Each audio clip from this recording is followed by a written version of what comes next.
Salve nação, saudações rubro-negras! Temos aqui um vídeo falando sobre Flamengo e Vasco, é amanhã às 18h30. Galera, é o seguinte, vou trazer aqui para você, neste vídeo, a provável escalação do Flamengo contra o Vasco. Temos novidade, Alexandro fará sua estreia contra o Vasco amanhã, cara. E o Plata, será que vai jogar? Não vai? E o Gabigol, será que terá chance?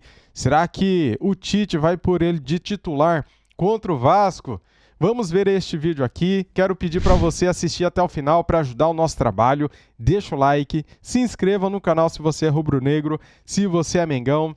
Estamos com 986 mil inscritos, rumo a 1 milhão. Inscreva-se, seja bem-vindo. Muito obrigado a todos. Quero dar os créditos de vídeo para ESPN Brasil. Link na descrição como créditos.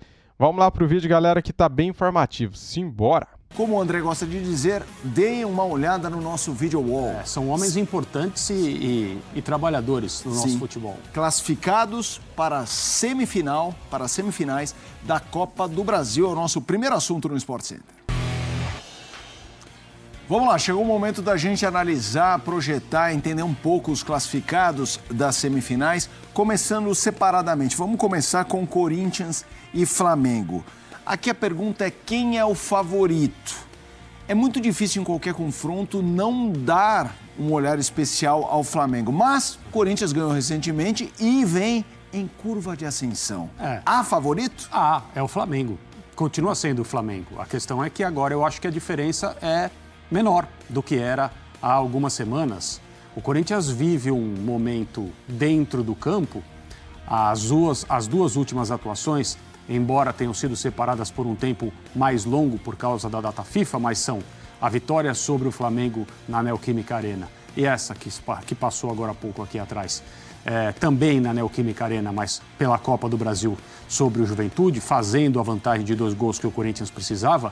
Foram 2 jogos em que a atitude do time em campo foi completamente diferente do que vinha sendo o normal e o futebol do time em campo acompanhou essa atitude também. Então não é só uma coisa que, aquela vitória épica que você consegue um gol no final, como foi o gol de cabeça do André Ramalho contra o Juventude, no escanteio cobrado pelo Coronado, que deu a vantagem e a classificação ao Corinthians, mas sem que antes disso o Corinthians fosse merecedor, não. O Corinthians deu ao seu torcedor, aquele que estava na arena e o que via pela televisão, até o final do jogo, a sensação de que iria fazer o gol, merecia fazer o gol. O Corinthians não recebeu nada de presente do Juventude e foi buscar o resultado com as armas que tem hoje. Depois da apresentação do Memphis Depay, com um ótimo ambiente no estádio e o time respondendo em campo com comportamento de competidor, como tinha feito na última rodada do Campeonato Brasileiro, na vitória sobre o Flamengo. E essa vitória é importante, porque o Flamengo é o mesmo adversário das semifinais da Copa do Brasil. Tem mais elenco, tem mais jogadores decisivos, tem um maior percentual de chance, na minha opinião, de alcançar a final. Mas o Corinthians venceu o Flamengo pelo Brasileirão, numa situação bem parecida com a qual essas semifinais da Copa do Brasil vão acontecer, e não há por que não imaginar que o Corinthians tem chance de competir mais uma vez. Outro lado, Galo e Vasco de sexta-feira 13. Vamos para o Flamengo. O Marcos Braz, o vice-presidente de futebol do Flamengo, deu uma entrevista falando sobre alguns assuntos. Um deles, Gabigol. E praticamente encerrou qualquer possibilidade da permanência do atacante. A gente entende que o que tem aqui dentro já resolveu muitas vezes os nossos problemas. O Gabigol, o próprio Bruno Henrique fazendo a de 9 como fez em vários jogos, como fez hoje, teoricamente. Enfim, então o Flamengo já encerrou a janela e a gente vai com isso, com o que tem até o final aí, recuperando os jogadores. Você já viu hoje o Gabriel, o Gabigol voltando. É um jogador experiente, não é nenhuma criança. Ele sabe que vai ter, com certeza, outros ares aí que, teoricamente, se o Pedro estivesse dentro das suas condições, talvez ele não iria ter tanta chance. Isso acontece no futebol, não é o primeiro, não é o único. Poderá ter a hipótese de se aventar numa renovação de contrato que eu acho que isso aí, dentro da situação que se tem hoje, não é nada impossível, mas infelizmente hoje é pouco provável. Vamos lá, é importante só contextualizar a primeira resposta sobre substituto ao Pedro, né? De contratar alguém. Que está lesionado, se precisa contratar alguém, olha, quem está aqui já deu grandes alegrias à nossa torcida. E depois a história do Gabigol. Eu queria ouvi-lo sobre os dois temas. O primeiro é o Flamengo já contratou bastante, né? Nessa temporada. E dá para entender, mesmo um clube que tem o potencial de receita que o Flamengo tem, o tamanho do orçamento e a condição para reforçar o seu elenco, dá para entender perfeitamente uma decisão de diretoria com base na situação e aquilo que o Flamengo já investiu, dizer, olha, nós vamos continuar. Infelizmente, a lesão do Pedro foi uma fatalidade, mas assim, uma infelicidade tremenda, não só pelo tipo de lesão, mas por causa do tempo que ele vai permanecer fora. Nós estamos falando de final, segundo semestre do ano que vem. Agora o Flamengo não vai repor. Eu entendo perfeitamente esse tipo de declaração. Acho que é isso mesmo e o Flamengo não vai... isso não é uma postura. A segunda declaração sobre o Gabigol, a eventual renovação de contrato, é mais uma postura. A gente está vendo essa série se desenvolver diante dos nossos olhos com cada coisa que acontece no Flamengo. A novidade agora é que o Gabriel vai ter oportunidades porque o jogador titular está fora de ação.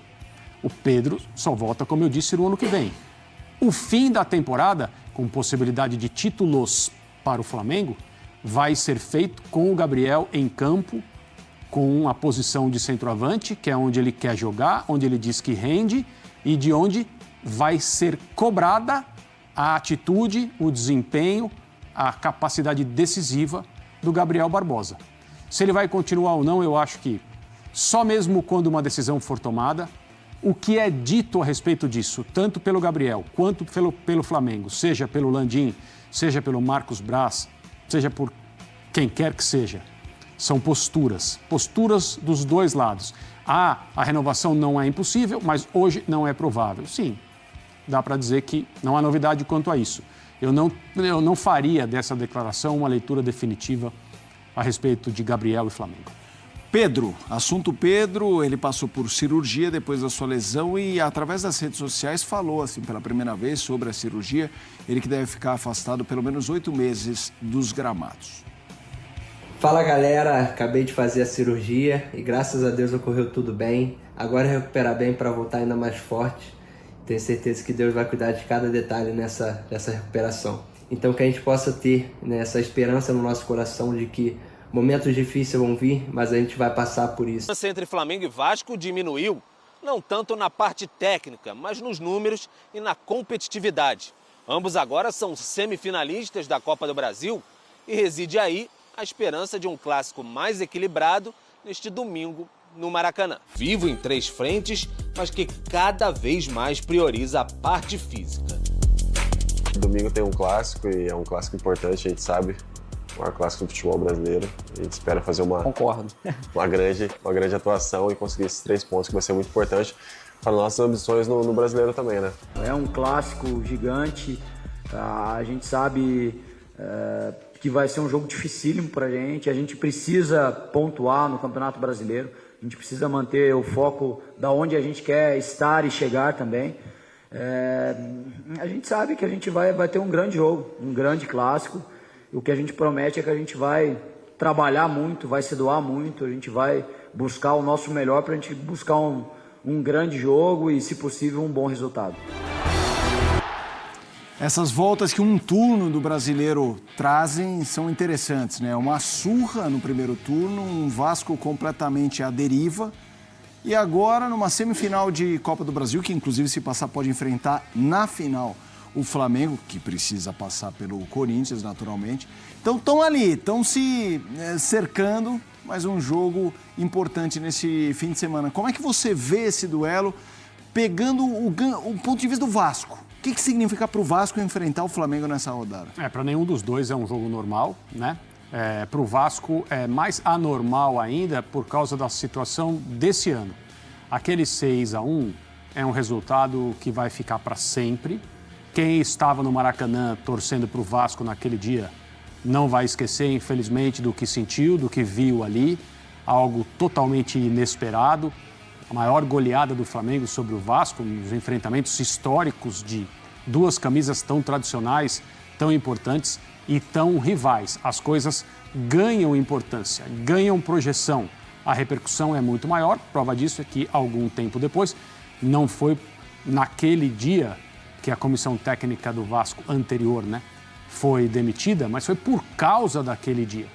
E aí o Paiva começa o seu trabalho de maneira interina e continua até hoje, porque com ele o time do Vasco levantou, se recuperou daquele baque do 6-1, logo depois, com o Paiva, tem uma vitória por goleada sobre o São Paulo e São Januário, que é quando o Vasco, de fato, começa a se reerguer daquele problema.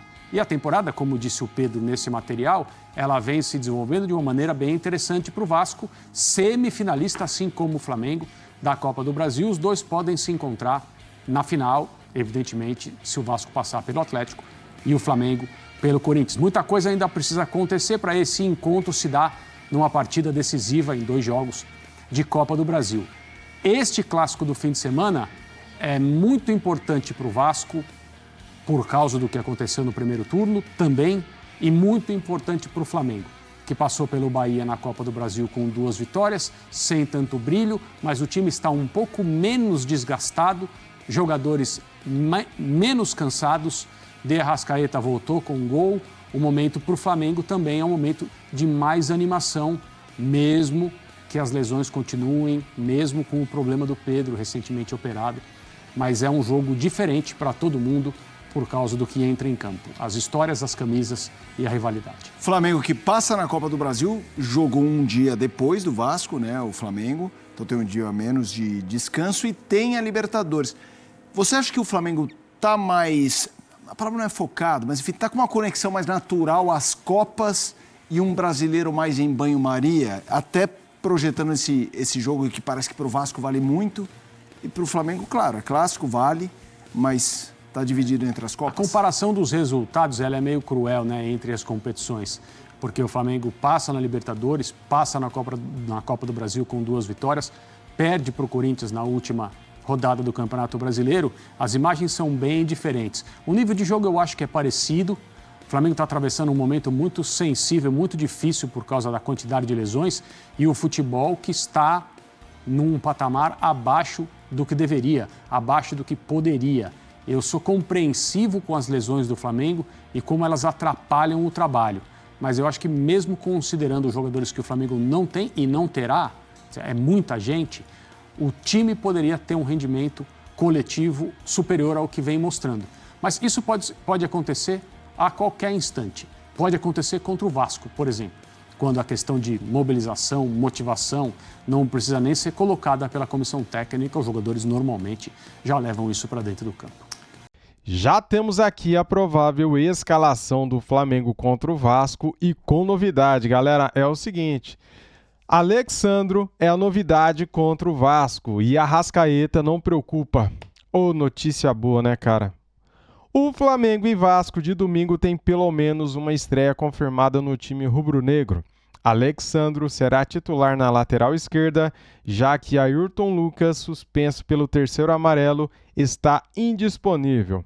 Tite ainda não esboçou o time que enfrentará o Vasco no domingo, às 18h30 de Brasília, no Maracanã. Mas, além da certeza de iniciar com Alexandro na esquerda, também há outra questão praticamente definida. De La Cruz ainda não volta. Essa é uma má notícia, né? Mas eu entendo que o De La Cruz está sendo preparado para o jogo contra o Peñarol na quinta-feira pela Libertadores da América. No treino desta sexta-feira, o uruguaio fez trabalho fisioterápico à parte do grupo. Apesar do incômodo revelado com caretas e mãos levadas à perna direita durante a vitória por 1-0 sobre o Bahia na quinta-feira, Arrascaeta não preocupa. Se Tite entender que o atleta tem condições razoáveis para a partida do Clássico, ele o escalará. De momento, estima-se a seguinte formação: Rossi, Wesley, Fabrício Bruno, Léo Pereira e Alexandro, Éric Pulgar, Léo Ortiz, Gerson, Arrascaeta, Bruno Henrique e Luiz Araújo. E o Gabigol, fora mais uma vez a provável escalação. Será que o Gabigol não está treinando bem, galera? Será? Eu vou trazer à noite para vocês o treino de sábado. Então peço para você, deixa o sininho ativado, deixa o like e se você não é inscrito, inscreva-se aqui no nosso canal, tá bom? Muito obrigado a todos. Isso aqui é Flamengo. Saudações rubro-negras. Fui!